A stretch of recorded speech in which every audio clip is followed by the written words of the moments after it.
हिंदी की परीक्षा देने जा रहे प्यारे बच्चों, आइए आज हम लोग भारतेंदु काल और द्विवेदी काल यानी भारतेंदु युग और द्विवेदी युग के विषय में अध्ययन कर लिया जाए, जिससे हिंदी गद्य साहित्य से मिलने वाले पूर्णतः अंकों की प्राप्ति हो सके। वैसे यदि कहा जाए तो आपके गद्य से 5 अंक के और पद्य से 5 अंक के प्रश्न पूछे जाते हैं। यदि आप इसका अध्ययन कर लेते हैं तो पूर्णतः अंकों की प्राप्ति हो जाएगी। सबसे पहले आइए भारतेंदु और द्विवेदी युग के हिंदी खड़ी बोली गद्य का विकास किस प्रकार हुआ, यानी भारतेंदु युग कब से कब तक माना जाता है, द्विवेदी युग कब से कब तक माना जाता है, शुक्ल युग, शुक्लोत्तर युग और छायावादोत्तर युग कब से कब तक माना जाता है। वहीं यदि पद्य में कहा जाए तो पद्य में जहाँ भारतेंदु युग है, द्विवेदी युग है और शुक्ल युग है, तो शुक्ल युग में पद्य में यहाँ छायावादोत्तर युग हो जाता है और शुक्ल जी युग के स्थान पे वहाँ छायावादोत्तर युग हो जाता है। तो यहाँ भारतेंदु युग का यदि समयावधि कहा जाए तो 1868 से 1900 ईस्वी तक भारतेंदु युग माना जाता है। वहीं यदि द्विवेदी युग की बात कही जाए तो 1900 से 1920 तक द्विवेदी युग माना जाता है। यदि शुक्ल युग कहा जाए तो 1920 से 1936 के समय को आपका शुक्ल युग कहा जाता है। वैसे यदि कहा जाए कि शुक्ल युग किसके नाम पे पड़ा तो आचार्य रामचंद्र शुक्ल के नाम पे इस युग का नाम शुक्ल युग पड़ा था। शुक्लोत्तर युग आपका 1336 से 1347 ईस्वी तक रहा और वहीं स्वतंत्रोत्तर युग यदि कहा जाए तो 1947 से अब तक के युग को स्वतंत्रोत्तर युग माना जाता है। आइए भारतेंदु युग के प्रमुख रचना एवं रचनाकारों के बारे में पढ़ लिया जाए। आपसे पूछा जाता है कि भारतेंदु युग के 2 निबंधकारों के नाम लिखिए, तो आपको लिखना चाहिए बालकृष्ण भट्ट और प्रताप नारायण मिश्र। यदि इनकी रचना कही जाए कि प्रताप नारायण मिश्र की कौन सी रचना है, तो आपके चैप्टर में भी दिया गया है और इनकी रचना भी है बात। और वहीं बालकृष्ण भट्ट की यदि कही जाए कि इनकी कौन सी रचना है जो निबंध है, तो वह राजा और प्रजा है। वहीं नाटककार के बारे में बात किया जाए कि भारतेंदु युग के प्रसिद्ध नाटककार कौन हैं, तो बाबू भारतेंदु हरिश्चंद्र, जिनकी रचना अंधेर नगरी, चौपट राजा, टके शेर भाजी, टके शेर खाजा यानी अंधेर नगरी, और कहीं कहीं इसी को लिख दिया जाता है कि अंधेर नगरी अनबुझ राजा। और दूसरे इनके यदि नाटककारों में कहा जाए तो बालकृष्ण भट्ट का नाम आता है।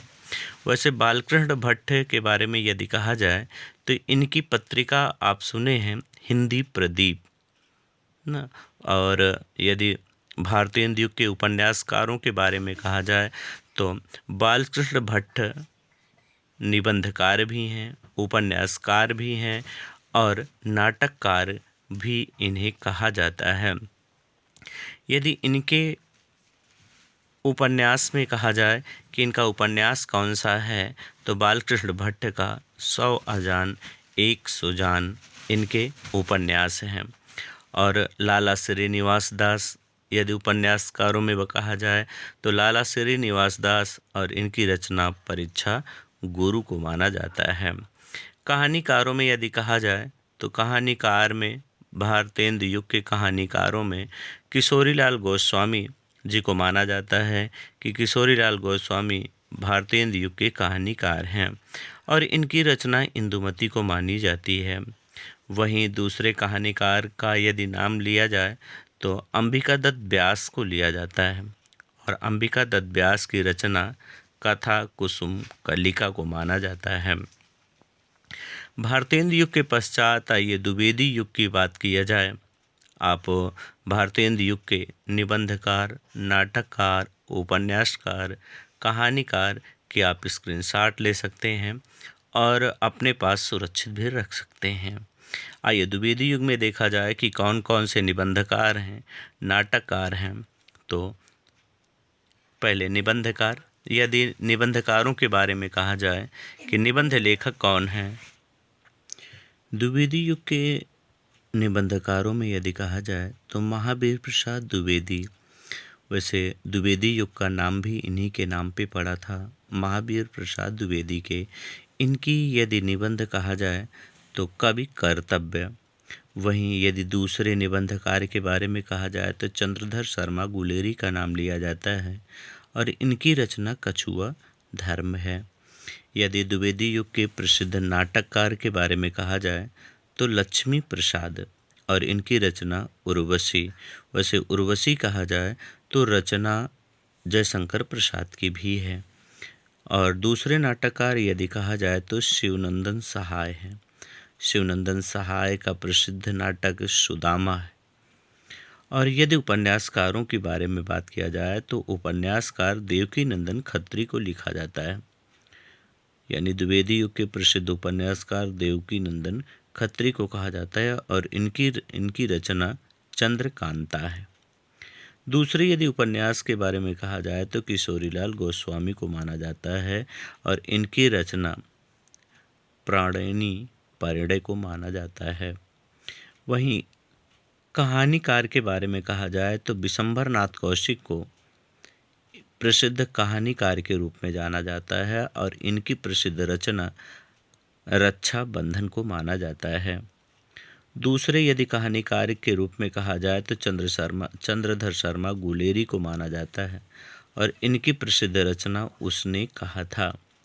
तो इस प्रकार यदि कहा जाए कि द्विवेदी युग के प्रसिद्ध रचनाकार और निबंधकार, नाटककार, उपन्यासकार या कहानीकार कौन हैं, तो द्विवेदी युग के प्रसिद्ध निबंधकार, नाटककार, उपन्यासकार, कहानीकार ये। आइए दूसरा यदि युग देखा जाए।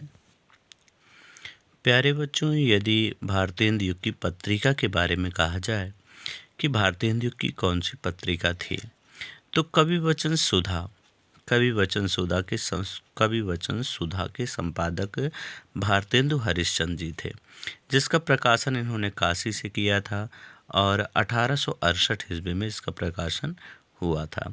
वहीं हरिश्चंद्र मैगजीन के संपादक भारतेंदु हरिश्चंद्र जी थे और काशी से इसका भी प्रकाशन हुआ था। यह 1873 ईस्वी में प्रकाशित हुई थी। दूसरा यदि कहा जाए कि ब्राह्मण पत्रिका प्रताप नारायण मिश्र की थी और यह कानपुर से प्रकाशित होने वाली पत्रिका थी 1883 ईस्वी में। दूसरे यदि संपादक का नाम कहा जाए और पत्रिका का नाम कहा जाए तो हिंदी प्रदीप थी। हिंदी प्रदीप का प्रकाशन यदि कहा जाए तो इलाहाबाद से होता था। बालकृष्ण भट्ट इसके संपादक होते थे और 1877 में यह प्रकाशित होती थी। वहीं यदि द्विवेदी युग की पत्रिकाओं के बारे में कहा जाए तो सरस्वती, प्रताप, मर्यादा और इंदु 4 पत्रिकाओं का प्रकाशन होता था। सरस्वती, प्रताप, मर्यादा और इंदु की, जहां सरस्वती के संपादक महावीर प्रसाद द्विवेदी थे, जिसका संपादन काल यदि कहा जाए तो इलाहाबाद से होता था। सरस्वती पत्रिका के संपादक महावीर प्रसाद द्विवेदी 1903 ईस्वी में हुए थे। यहाँ सरस्वती पत्रिका का प्रकाशन वर्ष लिखा गया है और महावीर प्रसाद द्विवेदी 1903 ईस्वी में इसके संपादक बने थे। प्रताप की यदि बात कहा जाए तो गणेश शंकर विद्यार्थी का था और इन्होंने कानपुर से इसका संपादन किया था 1913 ईस्वी में। मर्यादा कृष्णकांत मालवीय जी का था और इन्होंने प्रयाग से इसका प्रकाशन किया था 1909 ईस्वी में। बाद में मर्यादा के आपके प्रेमचंद भी कुछ दिन रहे और निराला जी भी इसके कुछ दिन संपादक बने रहे। इंदु पत्रिका के संपादक यदि कहा जाए तो अंबिका प्रसाद गुप्ता थे, जिन्होंने काशी से इसका प्रकाशन किया और 1909 में इसका प्रकाशन काशी से होता था। तो ये 4 पत्रिकाएं आपकी द्विवेदी युग की हैं और ये 4 पत्रिकाएं आपकी भारतीय युग की पत्रिकाओं में से हैं। हिंदी की प्रथम गद्य विधाओं में यदि कहा जाए कि हिंदी गद्य की प्रथम रचना कौन सी है। तो चंद छंद वर्णन की महिमा। चंद छंद वर्णन की महिमा के लेखक यदि कहा जाए तो कवि गंगे थे। कवि गंग के द्वारा प्रथम गद्य की रचना लिखी गई। और वहीं किशोरीलाल गोस्वामी के द्वारा इंदुमती की रचना की गई, जो कि पहली कहानी के रूप में जानी जाती है। लाला श्रीनिवास दास का परीक्षा गुरु है, और लाला श्रीनिवास दास द्वारा रचित यह परीक्षा गुरु प्रथम उपन्यास के रूप में जाना जाता है। भारतेंदु हरिश्चंद्र। भारतेंदु हरिश्चंद्र की रचना सरयू पार की यात्रा को हिंदी का पहला यात्रा वृत्त माना जाता है। वहीं गोपाल चंद्र गिरधर दास, जो कि भारतेंदु जी के पिता थे, इनकी रचना नहुस को हिंदी का प्रथम नाटक माना जाता है। तो हिंदी की प्रथम गद्य रचना चंद छंद वर्णन की महिमा, हिंदी की प्रथम कहानी इंदुमती, हिंदी का प्रथम उपन्यास परीक्षा गुरु, हिंदी का प्रथम नाटक नहुस और हिंदी का पहला यात्रा वृत्तांत सरयू पार की यात्रा को माना जाता है। हिंदी की यदि जीवनी के बारे में कहा जाए तो कुछ जीवनियाँ आपकी ऐसी हैं जो सर्व प्रसिद्ध हैं, जैसे निराला की साहित्य साधना रामविलास शर्मा की है ना, बादशाह दर्पण भारतेंदु हरिश्चंद्र की है, पंत की जीवनी शांति प्रिय जोशी की है, कलम का सिपाही अमृत राय की है। और वहीं आवारा मसीहा यदि कहा जाए तो विष्णु प्रभाकर की जीवनी मानी जाती है। यदि पद्य में कहा जाए और काव्य भेद को यदि जाना जाए तो काव्य भेद को दो भागों में बांटा जा सकता है, श्रव्य काव्य और दृश्य काव्य।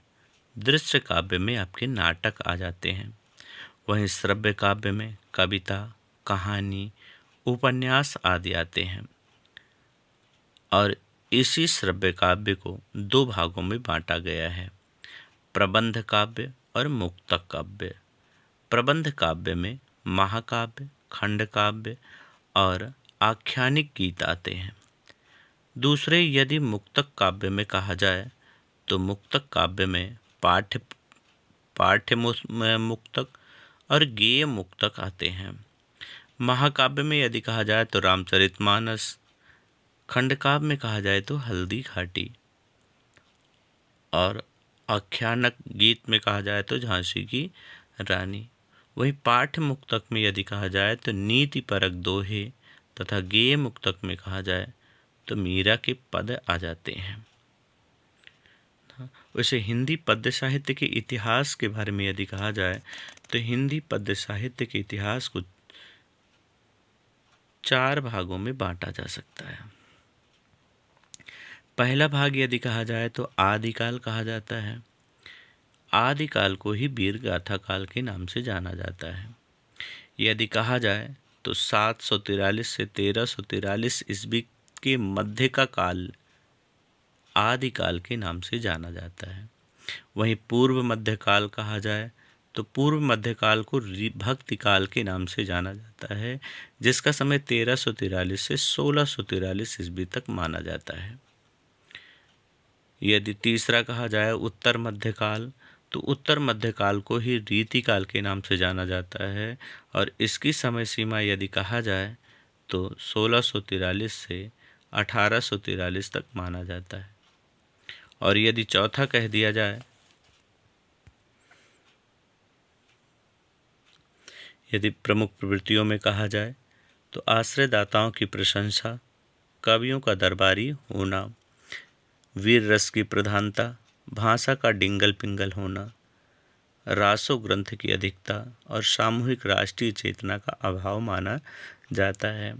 इस युग के प्रमुख कवि और उनकी रचनाओं के बारे में कहा जाए तो चंद बरदाई पृथ्वीराज रासो, दलपत विजय खुमार रासो, शारंगधर हमीर रासो, नल्हा सिंह विजयपाल रासो, नरपति नल्हा तो बीसल देव रासो, जगनिक परमाल रासो, मधुकर, जय मयंक जस चंद्रिका और केदार भट्ट का कहा जाए तो जयचंद्र प्रकाश को माना जाता है। वैसे भक्ति काल के बारे में यदि कहा जाए तो यह काल पद्य साहित्य का स्वर्ण युग कहा जा सकता है। आदिकाल के अंतिम चरण में सामाजिक मान्यताएं धराशायी हो गई। समाज में कुरीतियां, आडंबर और अनास्था के कारण जन समुदाय ईश्वर की तरफ झुका और आराध्यों को प्रसन्न करने के लिए भक्ति के रूप में निश्चित किया, जिसे भक्तिकाल के नाम से जाना गया। वैसे भक्तिकाल के बारे में यदि कहा जाए तो भक्तिकाल को दो भागों में बांटा गया है, निर्गुण काव्यधारा, सगुण काव्यधारा। निर्गुण काव्यधारा को दो भागों में बांटा गया है, ज्ञानाश्रयी और प्रेमाश्रयी। वहीं यदि प्रेमाश्रयी की बात कही जाए तो कबीर ज्ञानाश्रयी शाखा के प्रमुख कवि माने जाते हैं, वहीं प्रेमाश्रयी शाखा के प्रमुख कवि जायसी को माना जाता है। यदि अन्य कवियों की बात कही जाए तो ज्ञानाश्रयी शाखा में जिसको ज्ञान मार्गी कहा गया, रैदास, नानक, मलूकदास, धर्मदास, सुंदरदास आदि कवि थे। वहीं यदि प्रेम मार्गी में कहा जाए, प्रेम काव्य में यदि कहा जाए तो कुतुबन, मंझन, उस्मान, शेख नबी, नूर मोहम्मद आदि आते हैं। यदि वैसे कहा जाए तो प्रेम काव्य में अधिकतर मुस्लिम कवि सम्मिलित थे। दूसरा यदि कहा जाए आपका सगुण काव्यधारा में, तो सगुण काव्यधारा को भी दो भागों में बांटा गया है, रामाश्रयी, राम भक्ति शाखा और कृष्ण भक्ति शाखा।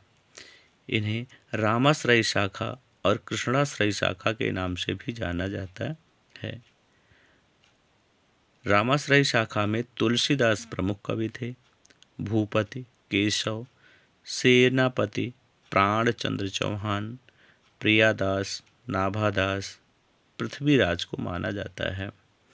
वहीं कृष्ण भक्त शाखा में, या जिसको आप कृष्णाश्रयी शाखा कहते हैं या कृष्ण काव्य कहते हैं, में सूर्य प्रमुख थे। और इस कृष्णाश्रयी शाखा में यदि कहा जाए तो अष्टछाप के कवि भी हुआ करते थे, जिनमें यदि कहा जाए कि अष्टछाप की स्थापना कब हुई थी तो 1556 ईस्वी में अष्टछाप की स्थापना हुई थी, जिसके प्रमुख कौन थे? विट्ठलनाथ थे। विट्ठलनाथ प्रमुख थे और विट्ठलनाथ ने ही 1556 ईस्वी में अष्टछाप की स्थापना की थी। इसे अष्टशाखा भी कहा जाता है और इसमें श्रीनाथ जी के मंदिर में पूजा अर्चना की व्यवस्था बनाई गई थी। वैसे यदि कहा जाए तो अष्टछाप में 4 शिष्य पिता वल्लभाचार्य के थे और 4 शिष्य पुत्र विट्ठलनाथ के थे।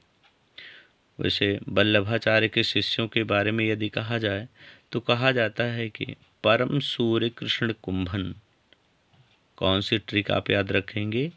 परम सूर्य कृष्ण कुंभन। सबके पीछे दास लगाइएगा और वल्लभाचार्य के चारों शिष्यों के नाम पूर्णतः हो जाते हैं। यदि आदिकाल के नामकरण की बात कही जाए कि किन कवियों ने आदिकाल का नामकरण किस प्रकार से किया है, तो आदिकाल डॉक्टर हजारी प्रसाद द्विवेदी ने कहा। आदिकाल को वीर गाथा काल रामचंद्र शुक्ल ने कहा। आदिकाल को चारण काल रामकुमार वर्मा ने कहा।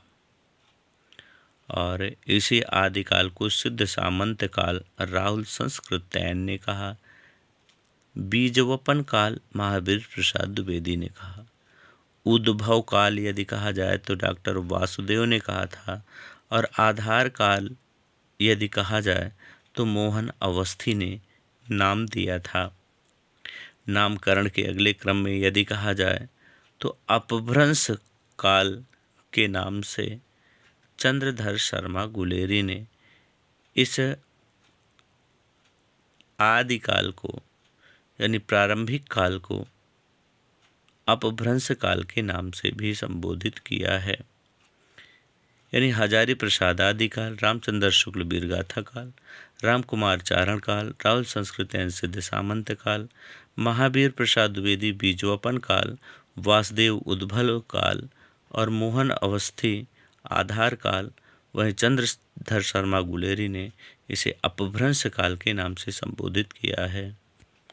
वैसे कबीरदास की जीवन परिचय यदि कहा जाए तो यदि आप इतना याद कर लेते हैं तो कबीरदास का पूर्णतः जीवन परिचय आपको याद हो जाएगा। जैसे जन्म 1455, यदि वर्ष में कहा जाए तो 1398 ईस्वी में।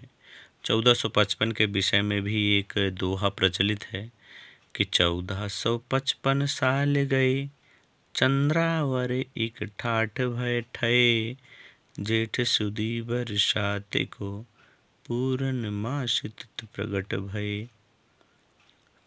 ना, तो कबीरदास के जन्म के विषय में है कि 1455 साल गए, चंद्रावर एक ठये, जेठ सुदी बरसात को, पूरन मास प्रगट भये। और इनका जन्म स्थान यदि कहा जाए तो काशी के लहरतारा नामक स्थान पे हुआ था, और गुरु यदि कहा जाए तो रामदास थे। इनकी पत्नी का नाम लोई, पुत्र का नाम कमाल और पुत्री का नाम कमाली था। इनकी रचनाओं में यदि कहा जाए जिसका आनंद ने संकलन किया था तो साखी शबद रामायणी को लिया जाता है। साखी शबद रामायणी यह कहा जाए तो कबीर की रचना के रूप में भी जाना जाता है।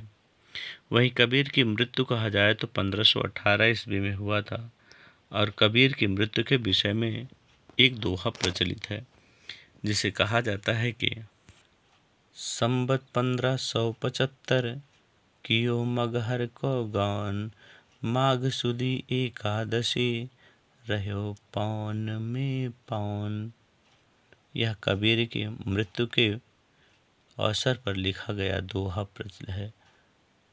कहा जाता है कि 120 वर्ष की आयु में सन 1518 ईस्वी में इनका देहांत हुआ था।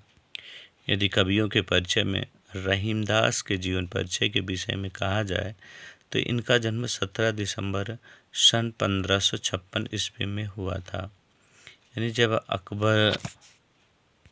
अकबर के दरबारी कवि बैरम खान के पुत्र थे। इनका जन्म 17 दिसंबर 1556 ईस्वी को हुआ था ना। और पूरा नाम यदि कहा जाए तो अब्दुल रहीम खान खाना था। पिता बैरम खान थे, माता सलीमा बेगम थी। यदि रचनाओं में कहा जाए तो श्रृंगार सतसई, रहीम सतसई, मदनाष्टक, नगर शोभा आदि प्रमुख हैं।